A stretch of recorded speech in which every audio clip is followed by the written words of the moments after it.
இயேசு இந்த உலகத்துக்கு எதுக்கு வந்தார்? பாவங்களை போக்க வந்தார், மீட்பதற்கு வந்தார். உலகத்தின் மக்கள் ரட்சிக்கப்படும். வாங்க சகோதரி வாங்க. உலகத்தின் மக்கள் ரட்சிக்கப்படும்படி வந்தார், நன்மை செய்ய வந்தார். யார் அவரு? படிக்கலாம். ஏசாயா 9ஆம் அதிகாரம் 6வது வசனத்தை நாம் படிப்போம்.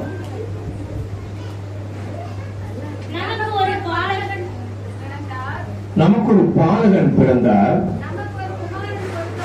நமக்கு ஒரு குமாரன் கொடுக்கப்பட்டார். கர்த்தத்துவம் அவருடைய தோளின் மேல் இருந்தது. அவர் நாமம் அதிசயமானவர், ஆலோசனை கர்த்தர். என்ன தேவன்? வல்லமை உள்ள தேவன். யாரு? கடவுள். வல்லமை உள்ள கடவுள். அவர் தான் இந்த உலகத்துக்கு பிறந்தார். ஆமென். அல்லேலூயா. நம்ம மீட்பர் பிறந்தாரு, கடவுளின் மகன் பிறந்தாரு அப்படின்னு நம்ம நினைக்கிறோம். ஆனா உண்மையில கடவுளே இந்த உலகத்தில் அவதாரம் எடுத்து இயேசுவாய் பிறந்தார். Price the Lord. ரோமர் 9ஆம் அதிகாரம் 5வது வசனம் யாராவது படிப்போம். ரோமர் 9:5. புதிய மொழிபெயர்ப்புல படிச்சீங்கன்னா கரெக்டா இருக்கும். படிப்போம்.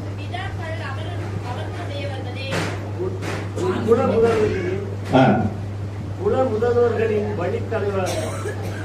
வழிவந்தவர்கள் அவர்கள் மனிதர் என்னும் முறையில் கிறிஸ்துவம் அவர்களிடமிருந்தே தான் தோன்றினார். மனிதர்கள் என்ற முறையில் கிறிஸ்து அவர்கள் மூலமாய் தோன்றினார்.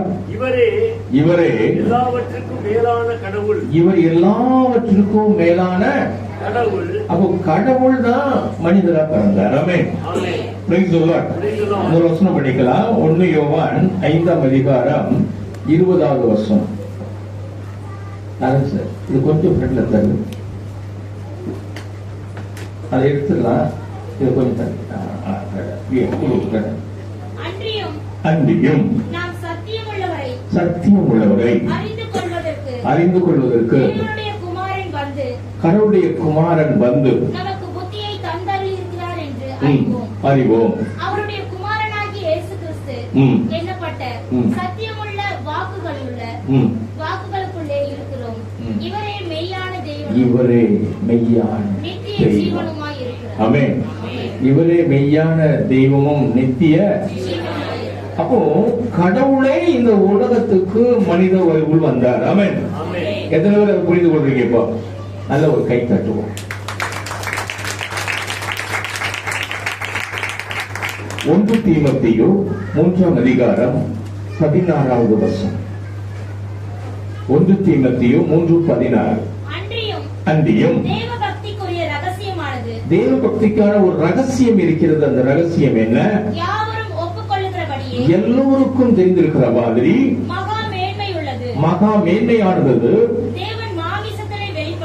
கடவுள் உலகத்திலே மனிதனாய் வந்து வெளிப்பட்டார். ஆமென். யார் வந்து வெளிப்பட்டார்? கடவுள். இது பெரிய ரகசியம். இது நிறைய பேருக்கு புரியாது. இந்து மக்களுக்கு புரியாது, முஸ்லிம் மக்களுக்கு புரியாது, புறவினத்தாருக்கு இது புரியாது. கடவுளே உலகத்துல மனித அவதாரம் எடுத்து இயேசுவாய் வந்தார். ஆமென். Praise the lord. படி முடிச்சுங்க. ஆவியிலே அவர் நீதி உள்ளவர் என்று விளங்கப்பட்டார். தேவதூதர்களால் காணப்பட்டார்.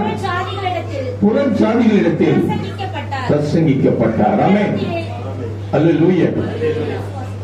உலகத்திலே விசுவாசிக்க இவர் தான் இயேசுசாமி. முதல்ல இயேசுசாமி யாரு நமக்கு தெரியணும். நம்ம யாரோ மற்றவங்களெல்லாம் என்ன நினைக்கிறாங்க? மகா தேவன், அவர் மகா தீர்க்கதரிசி, ஒரு மகான் அப்படின்னு நினைக்கிறாங்க மற்ற மக்கள் எல்லாம். யார் இந்த கடவுள் என்று நம்பினார்களோ அவர்கள் வாழ்க்கை பரலோக ராஜ்யத்திற்கு உரிமை பெறுகிறது. ஆமென். Praise the lord. யாரை இவர் கடவுளின் மகன் என்று ஏற்றுக்கொண்டார்களோ அவர்களின் பாவங்கள் எல்லாம் மன்னிக்கப்படுகின்றன. Price the Lord. இயேசு என்று சொன்னால் மன்னிப்பு. இம்மானுவேல் என்று சொன்னால் கடவுள் நம்மோடு. ஆமென். இந்த கடவுள் ஆதாம் பாவம் செய்து இழந்து போய் தன்னுடைய உறவை இழந்து போனதுனால கடவுள் இந்த உலகத்திலே மனிதர்களோடு குடிகொள்ளும்படி, நம்மோடு குடிகொள்ளும்படி மனித அவதாரம் எடுத்து நம்முடைய பாவங்களை மன்னிக்க இந்த உலகத்துக்கு வந்தார். Praise the Lord. Hallelujah. அப்ப இம்மானுவேல், அதுதான் மத்தேயு 1:23 சொல்லப்பட்டிருக்கிறது. இம்மானுவேல் என்று சொன்னால் கடவுள் நம்மோடு. ஆமென். அப்பதான் என்ன அர்த்தம்? அவர் நம்மை எந்த அளவுக்கு நேசிக்கிறார் என்று சொன்னால் நம்மோடு வாழும்படி அவர் விரும்புகிறார். ஆமென். Praise the Lord. அது மாத்திரமல்ல, அவருடைய ராஜ்யத்திற்குள்ளே வரும்படி அவர் விரும்புகிறார். ஆமென். Praise the Lord. இன்னைக்கு நிறைய பேருக்கு தேவராஜ்யம் என்றால் என்ன என்று புரியவில்லை. படிக்கலாம். மத்தேயு 3:2 வசனம். மனம் திரும்புங்கள், பரலோக ராஜ்யம் சமீபித்திருக்கிறது என்று. மனம் திரும்பி இயேசுவை நம்புங்கள், பரலோக ராஜ்யம் சமீபித்திருக்கிறது. அப்படின்னு அர்த்தம், பக்கத்தில் இருக்குது. ஆமென். இப்ப நமக்கு எந்த கவர்மெண்ட் ஆளுது? நம்மள தமிழ்நாடு டிஎம்கே ஆளுது, இந்தியாவை பிஜேபி ஆளுது. Price the Lord. இப்ப தமிழ்நாடு கவர்மெண்டை விட பிஜேபி கவர்மெண்ட் பெருசா சின்னதா? அல்லேலூயா. மோடி என்ன நினைக்கிறாரோ அதை தான் ஸ்டாலின் செஞ்சு ஆகணும். ஆமென். Praise the lord. இது போல தேவராஜ்யம் என்பது கடவுளுடைய அரசு. ஆமென். இந்த கடவுளுடைய அரசுக்குள்ள நீங்க வந்துட்டீங்கன்னா கடவுள் என்ன நினைக்கிறாரோ அதுதான் இந்த உலகத்தில் நடக்கும். ஆமென். Praise the lord. அதை புரிந்து கொண்டவர்கள் இயேசுவை ஏற்றுக்கொள்கிறார்கள். ஆமென். உங்களுடைய வாழ்க்கையின் எல்லா பகுதியும் ஆசீர்வாதமாய் மாறுகிறது. எல்லா சாபங்களும் நீங்கி போய் விடுகிறது. எல்லா பிசாசின் தந்திரங்களும் அதிகாரம் இல்லாமல் போய் விடுகிறது. ஆமென். Praise the lord. ஆனால் இந்த தேவராஜ்யத்தை புரிந்து கொண்டவர்கள் கிறிஸ்தவர்கள் கூட மிக குறைவுதான். Price the Lord. அடுத்தது படிங்க. மத்தேயு 4:17. அது முதல் இயேசு மனம் திரும்புங்கள், பரலோக ராஜ்யம் சமீபித்திருக்கிறது. மனம் திரும்பி இயேசுவை நம்புகிறவர்களுக்கு பரலோக ராஜ்யம் ரெடியா இருக்குது. ஆமென். இந்த உலக ராஜ்யத்தின் அதிகாரத்தில் நீங்கள் வாழாதபடி பரலோக ராஜ்யத்தின் அதிகாரத்திலே நீங்கள் வாழ இயேசு உங்களை அழைக்கிறார். ஆமென். Praise the lord. எப்படி கலைஞருடைய அந்த மகனுடைய அதிகாரத்தை விட மோடியின் அதிகாரம் பெருசா இருக்குதோ, இந்த மோடியின் அதிகாரத்தை காட்டிலும் பெரிய அதிகாரம் பரலோக ராஜ்யம். ஆமென். Praise the Lord. விண்ண அரசு. ஆமென். இப்ப நமக்கு தெரியணும், விண்ண அரசின் அதிகாரத்துக்குள்ள தான் கிறிஸ்தவங்க இருக்கிறாங்க. ஆனா கிறிஸ்தவர்கள் அதை உணரவில்லை. ஆமென். Praise the lord. கிறிஸ்தவங்க உணர்ந்துட்டா அதனுடைய வாழ்க்கை முறையே மகிழ்ச்சியின் முறை. ஆமென். ரொம்ப சிம்பிளா சொல்லலாம். இப்ப அன்னைக்கு இருந்த ஏரோது மன்னன் நம்ம பேதுரு சிறைச்சாலையில போட்டார். சிறைச்சாலை மக்கள் வெளியே இருந்து ஜெபம் பண்ணாங்க. சிறைச்சாலை கதவுகளை திறந்து பேதுரு வெளியே வந்தார். ஆமென். Praise the lord. பவுலையும் சீலாவையும் சிறைச்சாலையை போட்டு அடைத்து நொய்ய படைத்து கட்டிவிட்டார்கள். ஆனால் பவுலும் சீலாவும் தன்னுடைய அரசர் யார் என்பதை உணர்ந்து துதிக்க ஆரம்பித்தார்கள். ஆமென். கட்டுக்கள் அறுந்தன. சிறைச்சாலை முழுவதும் பேரதிர்வு உண்டாயிற்று. பவுலும் சீலாவை யார் அடித்தார்களோ அவர்கள் பவுல் காலில் வந்து விழுந்தார்கள். ஆமென். Praise the Lord. ஹalleluya. தானியேலை தூக்கி சிங்கக்குகைக்குள்ளே போட்டார்கள். சிங்கங்கள் பட்டினி கிடந்தன. தானியேலுக்கு உணவு கொடுக்கப்பட்டது. அல்லேலூயா. Praise the lord. எலியா பஞ்சத்திலே அந்த யோர்தான் நதிக்கரையிலே ஒரு இடத்தில் போய் உட்கார்ந்தார். காகங்கள் அவருக்கு இறைச்சியும் அப்பமும் கொண்டு கொடுத்தது. ஆமென். பரலோக ராஜ்யம் உங்கள் தேவைகளை சந்திக்கும். Praise the lord. அல்லேலூயா. இந்த பரலோக தேவனாய் இருக்கிற இயேசு கிறிஸ்துவை ஏற்றுக்கொள்ளும் பொழுது உங்கள் வாழ்க்கையில் மகா பெரிய வித்தியாசம் உண்டு. பிசாசுகள் உங்களை எதுவும் செய்ய முடியாது. ஆமென். Praise the Lord. லூக்கா 10:19 வசனத்தை நாம் படிப்போம். லூக்கா 10:19. இதோ சர்ப்பங்களையும் தேள்களையும் மிதிக்கவும் சத்துருடைய சகல வல்லமையை மேற்கொள்ளவும் சகல வல்லமையை மேற்கொள்ளவும் உங்களுக்கு அதிகாரம் கொடுக்கிறேன். ஒன்றும் உங்களை சேதப்படுத்த ஒன்றும் உங்களை அப்படி கைக்கு சொல்லுங்க. ஒன்றும் என்னை சேதப்படுத்தார். பேயோ, பிசாசோ, சுனாமியோ, கொரோனாவோ என்னை சேதப்படுத்தார். நல்ல ஒரு கை தட்டுவோம்.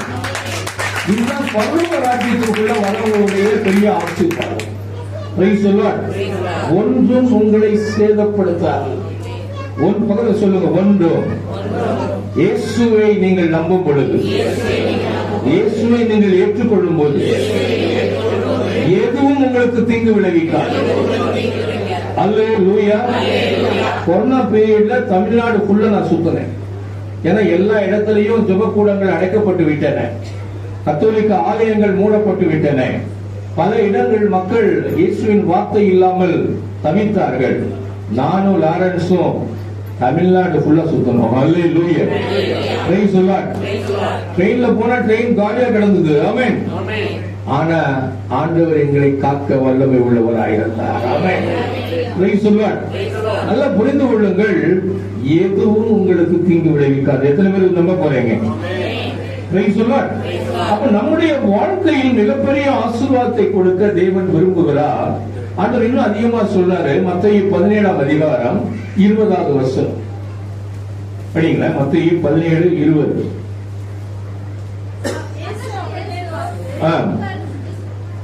உங்கள் நம்பிக்கை குறைவுதான் காரணம். உங்கள் நம்பிக்கை குறைவு இந்த பிசாசை துரத்த முடியவில்லை.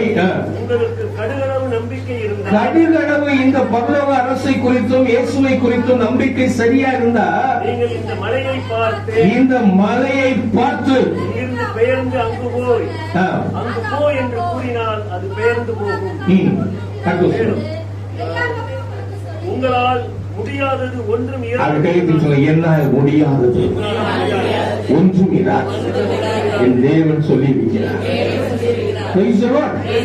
அதனாலதான் பரலோகம். ஏன்னா நீங்க யாருடைய ஆளுன்னா பரலோக கவர்மெண்டுடைய ஆளு. சீரியஸா சொல்றேன். நம்ம மீட்டிங் நடத்தக்கூடாதுங்கிறதுக்காக பல முயற்சிகள் நடந்தன. யாரெல்லாம் ரொம்ப முயற்சியா இருந்தார்களோ மரித்து போனார்கள். தடையில்லாமல் ஊழியம் நடக்கிறது. ஆமென். Praise the lord. ஏனென்றால் நாம் பரலோகத்தின் கவர்மெண்டோடு இருக்கிறோம். ஆமென். கையெழுத்து சொல்ல, நானே பரலோக அரசின் கீழ் இருக்கிறேன். இதற்காக தான் தேவன் உங்களை மகனாக மகளாக தெரிந்து கொண்டார். ஆமென். கடவுள் எப்படி தெரிந்து கொண்டாரா? மகனாக தெரிந்து கொண்டார், நண்பராய் தெரிந்து கொண்டார், ஆசாரியர்களாய் தெரிந்து கொண்டார், ராஜாக்களாக ராணிகளாக தெரிந்து கொண்டார். ஆமென். அல்லேலூயா. அல்லேலூயா. யார் இதை உணர்ந்தார்களோ இவ்வுலகத்திலே ராஜாவை போல ராணியை போல வாழ முடியும். ஆமென். இதுக்கு ஒரு தகுதி இருக்கிறது. என்ன தகுதி? மனம் திரும்பி இயேசுவை ஏற்றுக்கொள்ள வேண்டும். Price the Lord. முதல் தகுதி என்ன? இயேசுவை எப்படி ஏற்றுக்கொள்ள? இயேசுவுக்காய் வாழும்படி ஏற்றுக்கொள்ள வேண்டும். Price the Lord. மத்தேயு 28ஆம் அதிகாரம் 19வது வசனத்தை நாம் படிப்போம். ஆகையால் நீங்கள் புறப்பட்டு போய் சகல ஜாதிகளையும் சீஷராக்கி பிதா குமாரன் தூய ஆவியின் பெயராலே அவர்களுக்கு ஞானஸ்நானம் கொடுங்கள்.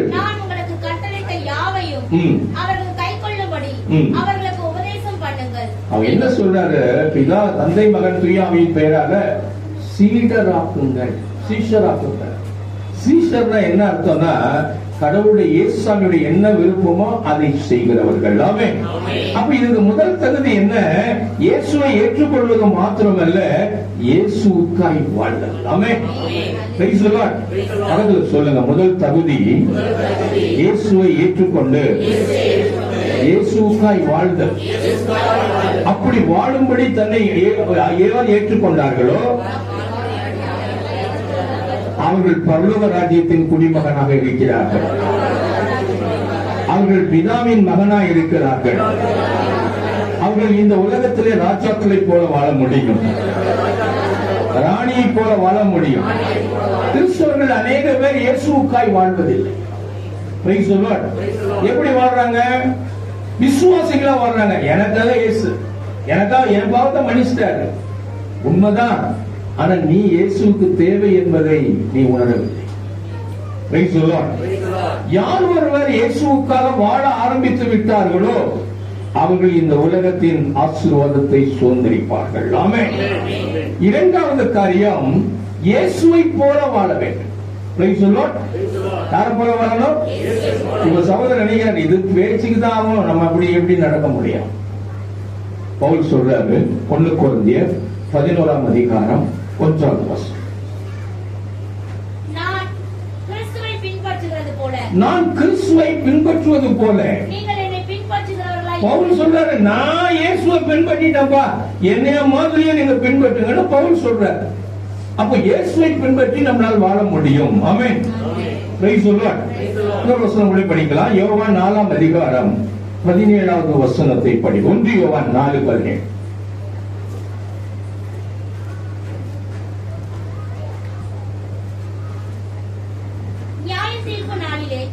நமக்கு தைரியம் உண்டாயிருக்கத்தக்கதாக அன்பு நம்மிடத்தில் பூரணப்படுகிறது. ஏனென்றால் அவர் இருக்கிற பிரகாரமாக நாமும் இவ்வுலகத்தில் இருக்கிறோம். இயேசு இருக்கிறது போல, இயேசுவை போல நாம் இப்பொழுது இருக்கிறோம், கடவுளை போல நாம் இருக்கிறோம் அப்படின்னு யோவான் சொல்றார். ஆமென். அப்போ ஒரு மனுஷன் சொல்ற யோவான் 14:12, என்னை நம்புகிறவன் என்னிலும் மேலானவற்றை செய்வான். ஆமென். Praise the lord. அப்ப இயேசு போல வாழ முடியாதுங்கிறது பிசாசுடைய வார்த்தை. இயேசு போல வாழ முடியாது நம்ம இதயத்தில் என்ன சொல்லுது? அப்படி யாரால வாழ முடியும்? அப்படி வாழ வேண்டுமானால் உனக்கு ஆவியானவர் வேண்டும். ஆமென்.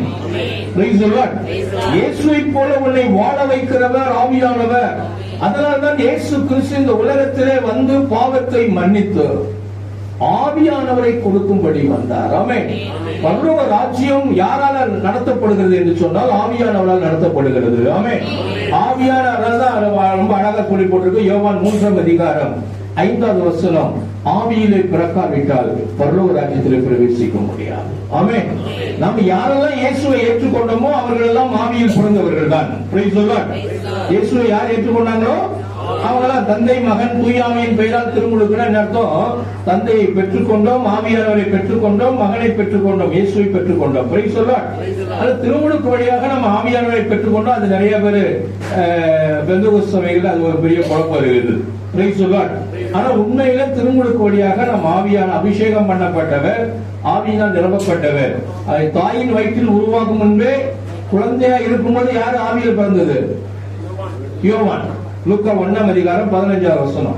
அப்ப பிறந்த யாருனாலும் ஆவியில திருமுழுக்கு வழியாக அல்லது ஞானஸ்தானத்தின் வழியாக ஆவியிலே பிறக்கிறோம். அல்லேலூயா. இயேசுவை ஏற்றுக்கொண்டவர்கள், திருமுழுக்கு பெற்றவர்கள் ஆவியில் பிறந்திருக்கிறார். அல்லேலூயா. இந்த ஆவியானவரோடு ஐக்கியம் இல்லாததுனால, நட்புறவு இல்லாததுனால, ஒரு ஃப்ரெண்ட்ஷிப் இல்லாததுனால நாம் ஆவிக்குரிய ஆசீர்வாதத்தை பெறாமல் இருக்கிறோம். ஆமென். என்ன ஆவிக்குரிய ஆசீர்வாதம்? பரலோக ராஜ்யத்தின் ஆசீர்வாதத்தை பெறாமல் இருக்கிறோம். ஆமென். பரலோக ராஜ்யத்தின் ஆசீர்வாதம் என்ன? நீ என்ன நினைக்கிறியோ இந்த உலகத்தில் நடக்கும். உன்னால் நடக்க முடியாது எதுவும் இருக்காது. ஆமென். மத்தேயு 18ஆம் அதிகாரம் 18வது வசனம்.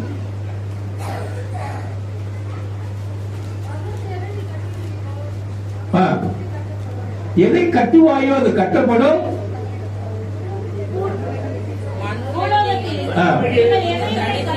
எவைகளை கட்டுவீர்களோ பரலோகத்திலே கட்டப்பட்டிருக்கும், பூலோகத்திலே எவைகளை கட்டவிழ்ப்பீர்களோ. நல்லா பாருங்க, எதை கட்டுவியோ அது கட்டப்படும், எதை அவிழ்ப்பியோ. அப்போ யாருக்கு இந்த அதிகாரம் அப்படின்னா, பரலோகத்தை புரிந்து கொண்டு பரலோகத்தை மகிழ்ச்சியாக்குகிற ஒவ்வொரு பிள்ளைக்கும் இந்த உரிமை உண்டு. ஆமென். Praise the lord. அது பக்கத்தில் சொல்லுங்க, நான் பரலோகவாசியாக இருக்கிறேன், பரலோகத்தின் அதிகாரம் எனக்கு கொடுக்கப்பட்டிருக்கிறது. நான் எதை கட்டுவேனோ எதை அவிழ்ப்பேனோ அது அப்படியே நடக்கும். Price the Lord. இதை புரிந்து கொள்றதுக்கு இன்னும் கொஞ்சம் ஆவியானவரோட இம்பார்ட்டன்ஸ் கொடுத்து இல்ல அவங்க அந்த போய் படிக்கிறது. அல்லேலூயா. Praise the lord. பைபிள்ல எதுவும் மாற்றம் கிடையாது. ஓபி பைபிள் பழைய அதாவது சான்ஸ்கிரிட் வேர்ட் நிறைய மிஸ் ஆயிருக்கும். புது மொழிபெயர்ப்பு நல்லா அருமையா தமிழ்ல இருக்கும். அல்லேலூயா இருக்கட்டும், பரவாயில்ல.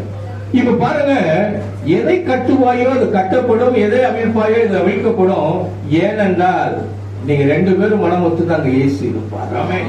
பெரிய வாக்கு தத்துவம். நான் பாத்துக்கிறப்பா, நீ மனம் ஒத்துந்தா போதும். அழைக்கும் போதெல்லாம் உன் அருகில் வருகிறவர் இயேசு கிறிஸ்து. ஆமென். அல்லேலூயா. அப்போ உனக்கு என்ன வேணுமோ அவர் வந்துட்டா உனக்கு விடுதலை உண்டு. ஆமென். இந்த கிறிஸ்துமஸ்க்கு மாத்திரம் தான் அவர் வருவாரா? நீ குரல் எழுப்பும் போதெல்லாம் உன் பக்கத்துல இருக்காரா? உன் கூட எப்பொழுதும் தங்கி இருக்கிறாரா? அடிப்பக்கத்தில் சொல்லுங்க, என்னாலும் எனக்கு கிறிஸ்துமஸ் தான், என்னாலும் எனக்கு கிறிஸ்துமஸ் தான். ஆண்டவர் என்னோடு இருக்கிறார், பிதாவாகிய தேவன் என்னோடு இருக்கிறார், ஆவியானவர் என்னோடு இருக்கிறார். நான் கடவுளுடைய ஆலயமா இருக்கிறேன். நான் போகிற இடம் ஆசீர்வாதம், நான் இருக்கிற இடம் ஆசீர்வாதம், எனக்கு என்னாலும் ஆசீர்வாதம். நல்ல ஒரு கை தட்டுவோங்க. அல்லேலூயா. ஒரு வசனம் படிக்கலாம். யோவான் அல்ல, லூக்கா 6ஆம் அதிகாரம் 40வது வசனம்.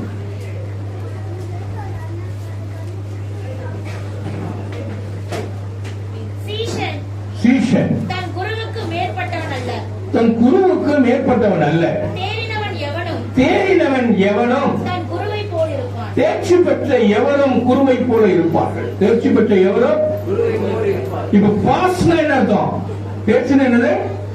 பாஸ். பாஸ்னா யார் போல இருப்பீங்க? பக்கத்துல சொல்லுங்க. நீங்க இந்த கவர்மெண்ட்டுக்குள்ள வந்துட்டீங்கன்னா, பாஸ் பண்ணிட்டீங்கன்னா ஏசாமி மாதிரி இருப்பீங்க.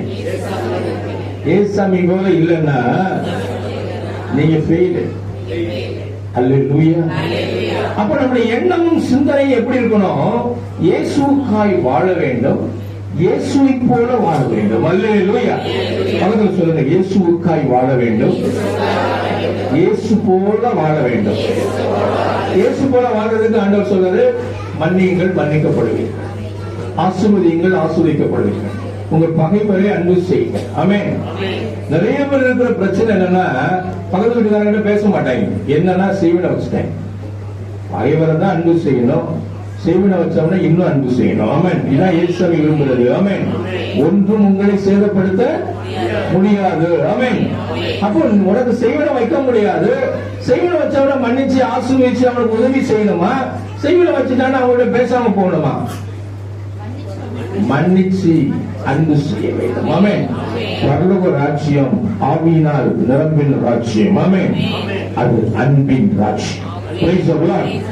சொல்லுங்க, பரலோக ராஜ்யம் அன்பின் ராஜ்யம். ஆவியானவர் அந்த கடவுள் அன்பை நமக்கு கொடுக்கிறார்.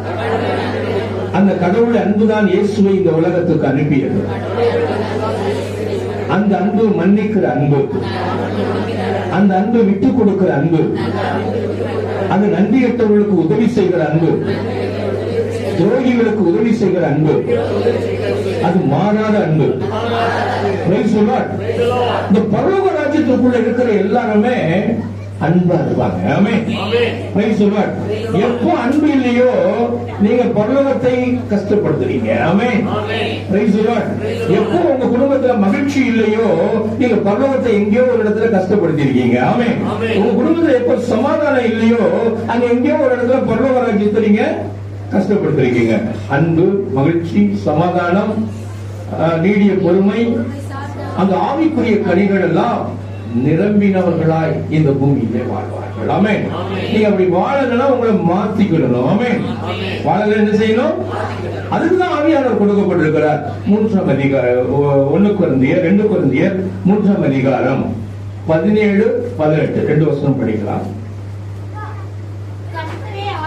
கடவுளே ஆவியானவர், ஆவியானவர் எங்குண்டோ எங்க ஆவியானவருக்கு முதலிடம் கொடுத்துட்டீங்களோ அங்க உங்களுக்கு விடுதலை உண்டு. நாம் எல்லோரும் கடவுளுடைய மகிமையை கண்ணாடியில் காண்பது போல கண்டு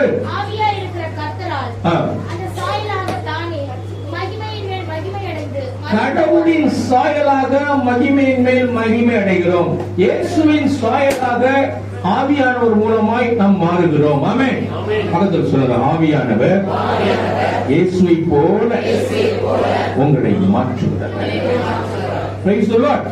அப்ப ஆவியானவருக்கு முதலிடம் கொடுக்காததுனால பல பிரிவினைகள், பல டினாமினேஷன் வெறி.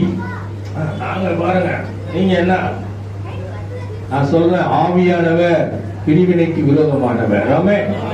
ஆவியானவர் எங்க உண்டு அங்க ஒற்றுமை உண்டு. ஆமென். ஆவியானவரோட செயல்பட்டா கண்டிப்பா ஒற்றுமை இல்லாம போக முடியாது. ஆமென். அப்ப ஆவியானவர் தெய்வீக அன்பினால் நிரப்பி நம்முடைய ஒற்றுமை, மகிழ்ச்சி, சமாதானத்தோடு நிரப்பி, பரிசுத்தத்தில் நிரப்பி இயேசுவின் சாயலாக நம்மை மாற்றுவார். ஆமென்.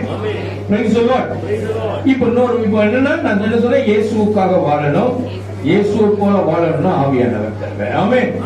பரலோகத்துல எப்ப மகிழ்ச்சி? யார் அது? நல்ல ஒரு கை தட்டுங்க பாப்போம்.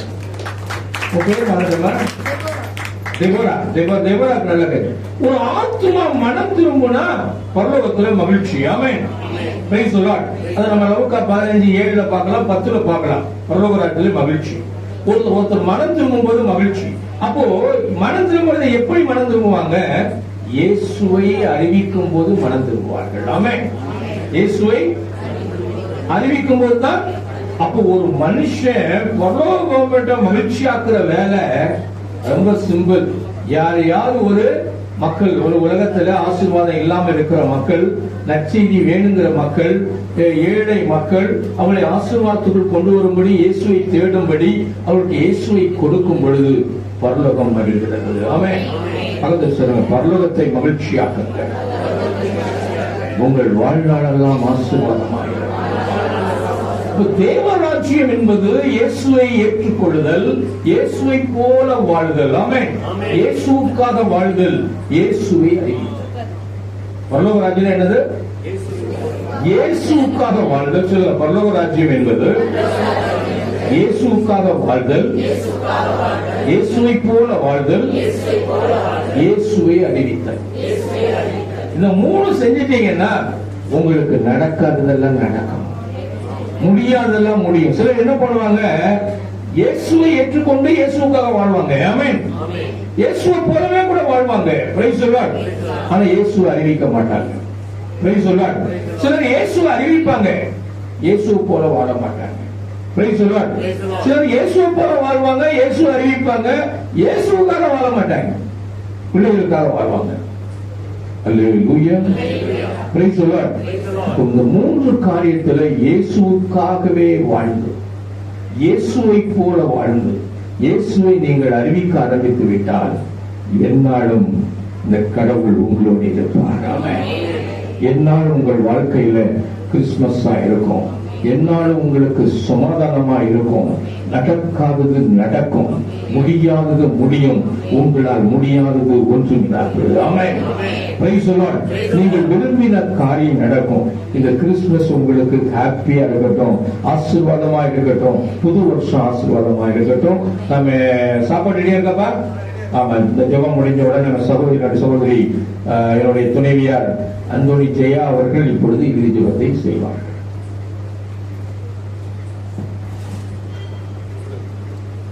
Praise the Lord. Hallelujah. எல்லோரும் கண்களை மூடி எல்லாரும் எழுந்து நிற்போம். இந்த வருடம் முழுவதும் ஆண்டவர் நம்மை கண்படி போல காத்திருக்கிறார். இவ்வளவு வேதனைகள் நேரங்களில், துன்ப நேரங்களில், கண்ணீரின் பாதை நாம் கடந்த நேரத்தில் எல்லாம் அவர் நம்மோடு இருந்து பாதுகாப்பதற்கு நன்றி சொல்லுவோம். இந்த நேரத்தில் நம்ம நன்றி சொல்ல வந்தோம். பரலோக பிதாவே, எல்லோரும் ஒரு மனமா நன்றி சொல்லுவோம். என்ன நடந்தது? ஆண்டவர் அநேக அற்புதங்களை அவர் செய்திருப்பாங்க, நிச்சயமாக அவர் செய்திருப்பார். எல்லோருக்கும் அவர் செய்திருக்கிறார். முன்னேற்று நம்ம நன்றி சொல்லுவோம். நன்றி சொல்லும் பொழுது ஆண்டவருடைய இருதயம் மகிழ்கின்றது. இன்னும் நம்முடைய தேவைகளை அவர் நிறைவாக்குவார். எல்லோரும் நன்றி சொல்லுவோம். நன்றின் பரலோக பிதாவே, அப்பா நீ நல்லவன் ஆண்டவரை, உலகத்தின் தேவன் அப்பா, உடைய தயவிற்காய் நன்றி ஆண்டவருடைய குழுமைக்காய் நன்றி அப்பா. இந்த வருடம் முழுவதும் என் தேவன் இவரோடு இருந்து எங்களை கண்மணி கொள் பாதுகாத்ததற்காய் நன்றி ஆண்டவரே. எவ்வளவோ நேரங்களில் ஆண்டவரை நாங்கள் கண்ணீரின் பாதையில் நடந்த போதெல்லாம், வேதனையோடு இருந்த போதெல்லாம் என் தேவன் எங்களை ஆற்றி தேய்ச்சி அணைத்துக் கொண்ட கிருபைக்காய் நன்றி அப்பா. பாதுகாத்ததற்காய் நன்றி ஆண்டவர். நன்றி அப்பா. அப்பா உன்னோடு நாங்கள் இருந்ததற்காய் நன்றி ஆண்டவரே. எங்களை அப்பா உடைய பாதத்தில் அமர செய்த கிருபைக்காய் மக்கள் நன்றி ஆண்டவரே. இயேசுவே உம்மை நன்றியோடு நாங்கள் துதிக்கிறோம், உம்மை ஆராதிக்கிறோம் அப்பா. நன்றி ஆண்டவரே. நன்றி இயேசப்பா. ஒவ்வொரு பிள்ளைகளையும் ஆசீர்வதிங்க ஆண்டவரே. இங்க வந்திருக்கிற ஒவ்வொரு பிள்ளைகள் மேலும் உடைய கிருபை உண்டாகட்டும் ராஜா. அவர்களுக்குமாய் நீ செய்த ஒவ்வொரு நன்மைகளுக்கும் நன்றி ஆண்டவரே. நாங்கள் நன்றி சொல்ல இந்த நேரத்தில் கடமைப்பட்டிருக்கிறோம் அப்பா. இயேசுவே நீர் இல்லாமல் எங்களால் ஒன்றும் முடியாத ஆண்டவரே. இயேசுவே நீர் எங்களோடு இருக்கிறபடினால் நாங்கள் அநேக காரியங்களை செய்ய முடிகிறதப்பா. நன்றி சுவாமி. நன்றி ஆண்டவரே. நன்றி அப்பா. ஆவியானவரை எங்களுக்கு கொடுத்திருக்கிற கிருபைக்காய் மக்கள் நன்றி ஆண்டவரே. நீர் எங்களுக்கு ஆவியானவரை கொடுத்திருக்கீங்க அப்பா. எப்பொழுதும் எங்களுக்கு துணையாய் இருப்பதற்காய் நன்றி ஆவியானவரே. ஆவியானவர் எங்க உண்டு அவங்க விடுதலை உண்டு என்று நாங்கள் பயிரில் படிக்கிறோம்ப்பா. அப்பா நீங்க நல்லவர் ஆண்டவரே. தடைகளை உடைக்கிற ஆவியானவர் எங்களோடு இருப்பதற்காய் நன்றி அப்பா. எரிக்கோ கோட்டைகளை தகர்ந்துள்ள செய்த தேவன், செங்கடலை இரண்டாக பிளந்த தேவன், அக்கினி ஸ்தம்பமாய் மேக ஸ்தம்பமாய் இஸ்ரவேல் ஜனங்களை வழிநடத்தின தேவன், எங்கள் ஒவ்வொருடைய குடும்பங்களையும் ஆண்டவரை அப்படியாய் வழிநடத்தி வந்த சிறுவைக்கு நன்றி ஆண்டவரே. நன்றி அப்பா. பிள்ளைகளை ஆசீர்வதிப்பதற்காய் நன்றி ஆண்டவரே. அப்பா பிள்ளைகளோடு இருப்பதற்காய் நன்றி ஆண்டவரே. வாலிப பிள்ளைகளை பாதுகாத்ததற்காய் நன்றி அப்பா. நன்றி சுவாமி. நன்றி ஆண்டவரே. அப்பாமை ஜெயிக்கிற வந்திருக்கிற ஒவ்வொரு குடும்பத்தின் மேலும் தேவ கரம் இறங்கும்படியா நாங்கள் சொல்லிக்கிறோம் அப்பா. ஆண்டவரே அவர்கள் என்ன தேவையோடு வந்திருக்கிறார்களே அதை நிறைவாக்கும்படியா நாங்கள் செவிக்கிறோம் அப்பா. ஆவியானவரே எல்லா சண்டைகளையும் தேங்கப்பா. ஆவியானவரை இந்த வேலையில் இறங்கும்படியா நாங்கள் செவிக்கிறோம் அப்பா. பிள்ளைகளுடைய எல்லா கவலை கண்ணீரை மாற்றும்படியா நாங்கள் செவிக்கிறோம் ஆண்டவரே. நன்றி அப்பா. எல்லா தேவைகளும் ஆண்டவரே ஏதோ இன்னும் ஆண்டவரை இந்த வருடம் முடிவதற்கு இன்னும் 8 நாட்கள் இருக்கிறோம் சுவாமி. அவர்கள் தேவைகள் சந்திக்கப்படும்படியா நாங்கள் செவிக்கிறோம் ஆண்டவரே. அப்பா இந்த புதிய வருடம் பிள்ளைகளுக்கு எங்களுக்கும் ஒரு நன்மையான வருடமாய் ஒரு மகிழ்ச்சியான வருடமாய் இருக்கப்படுவதற்காய் நன்றி சுவாமி. நன்றி ஆண்டவர். நாங்கள் ஒருமனமாய் நாங்கள் கேட்கிறோம் சுவாமி. ஒவ்வொரு குடும்பத்தை இந்த வேலையில் ஆசீர்வதிக்கும் செபிக்கிறோம் அப்பா. பாதுகாத்துக் கொண்டு ஆண்டவர் எங்கு சென்றாலும் சமூகம் முன்னும் பின்னுமாய் இருக்கும் நாங்கள் செபிக்கிறோம் ஆண்டவர். நன்றி அப்பா. நன்றி அப்பா. வந்திருக்கிற ஒவ்வொரு பிள்ளைகளுக்காக உங்களுக்கு நன்றி செலுத்துகிறோம் ஆண்டவர். நன்றி சுவாமி. தேவ பிரசன்னம் உங்களை மூடி இருக்கிறது. உங்களுக்கு என்ன வேணுமோ இப்ப கேளுங்க, ஆண்டவர் கொடுப்பார். உன் மனசுக்குள்ள 1000 கவலைகள் இருக்கலாம். பிள்ளைகளை குறித்த கவலை இருக்கலாம். வீட்டை குறித்த ஒரு பெரிய பாரம் இருக்கலாம். இயேசு உங்களை பாவி என்று தள்ள மாட்டார். நீங்கள் மோசமானவர்கள் தள்ள மாட்டார். அவரை தேடி வந்த ஒருவரை கூட அவர் திரும்பி அனுப்பினதில்லை. என்ன கேட்கிறீர்களோ அதை பெற்றுக் கொள்வீர்கள். கை வைத்து ஒரு நிமிடம் மனசுக்குள்ள எனக்கு இந்த காரியம் நடக்கட்டும் ஆண்டவரே. என் பிள்ளைகள் ஆசீர்வாதமா இருக்கட்டும். என் பொண்ணுக்கு குழந்தை பிறக்கட்டும். என் பிள்ளை திருந்தட்டும். வேலைக்கு போகட்டும். என் வாழ்க்கையில் ஆசீர்வாதத்தை காணட்டும். என் குடும்பத்தில் ஒரு பெரிய சமாதானம் உண்டாகட்டும். என் வாழ்க்கையில என் பிள்ளைகளுக்கு திருமணம் ஆகட்டும். என்ன எதிர்ப்பு, நல்ல பென்ஷன் கிடைக்கட்டும். என்ன எதிர்பார்க்கிறீங்களோ உன் குடும்பத்துல பேர பிள்ளைகளை ஆசீர்வதிக்கணும்னு கேட்கிறீங்கன்னா, இல்ல குடும்பத்தில் ஆசீர்வாதம் வேணும், சொந்த வீடு வேணும், எதை கேட்டாலும் நான் ஆண்டவர் தர ரெடியா இருக்காரு. ஆண்டவர் பரலோக ராஜ்யத்தில் நீங்கள் இருக்க வேண்டும் என்று எதிர்பார்க்கிறார். பரலோக அரசோடு ஒத்து போக வேண்டும் என எதிர்பார்க்கிறார். அதுக்கு ஒப்பு கொடுத்துட்டு இந்த காரியம் வேணும்னு கேளுங்க. உங்க பிள்ளைகளை ஆசீர்வதிப்பார். நடக்காதது நடக்கும், முடியாதது முடியும், இயலாது இயலும். ஆவியானவர் அதை செய்து முடிப்பார். அன்பு தகப்பனே, அருமையான சகோதர சகோதரிகளுடைய இருதய விருப்பங்களை நிறைவேற்றி தர வேண்டுமாய் சுபிக்கிறேன். பிள்ளைகளை ஒய்வமர கன்றுகளாய் வைக்கும்படியாய் சுபிக்கிறேன். வீடு வாசல் இல்லாதவர்களுக்கு சொந்த வீடை கொடுக்க வேண்டுமாய் சுபிக்கிறேன். குழந்தை இல்லாதவர்களுக்கு குழந்தையை கொடுக்க வேண்டுமாய் சுபிக்கிறேன். ஒவ்வொரு சகோதர சகோதரிகளின் இருதய விருப்பங்களை நிறைவேற்றி தர வேண்டுமாய் சுபிக்கிறேன். எல்லா தடைகளும் இயேசு பெயரால் நீங்கி போக வேண்டுமா சுபிக்கிறேன். ஓ பிசாசின் திட்டங்கள் இயேசுவின் ரத்தத்தாலும் பெயராலும் நிர்மூலமாகட்டும். பிள்ளைகள் ஒழுங்கமான கண்டுகளாய் மாறட்டும் ஆண்டவரே. ஓ பிள்ளைகள் ஊழியம் செய்கிற ஊழியக்காரர்களாய் மாறட்டும். உலகத்துக்கு ஒளியாய் மாறட்டும். மலைமையில் உள்ள பட்டணம் போல பிரகாசிக்கட்டும். என் ஆண்டவர் ஆசீர்வதியும் பொறுப்பெடுத்துக் கொள்ளும். இயேசுவின் நாமத்தில் பிதாவே. நம்முடைய வேண்டுதல் கேட்கப்பட்டிருக்கிறது. Happy Christmas and happy new year. Amen. நல்ல கை வெட்டுவோம், உட்கார்ந்துவோம்.